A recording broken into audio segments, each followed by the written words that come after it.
Date: the 15th of November, 1940. Time: 13:30.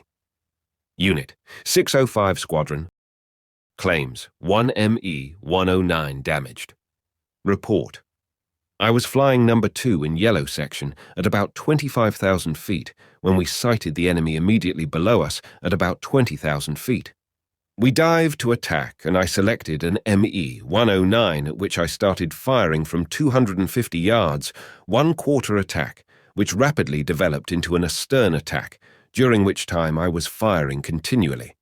I had closed in to less than 200 yards and could see the streaks from my tracers going into him and all round him.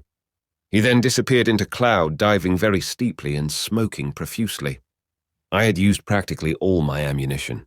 On coming through the clouds, I found I was over the Isle of Sheppey.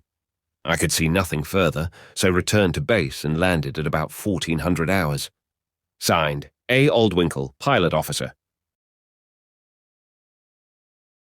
For more combat reports, please subscribe and hit the bell notification. Also, please like the video to keep these stories alive. For more resources, debriefs, and exclusive collections of combat reports, visit the website at dogfightdebrief.com.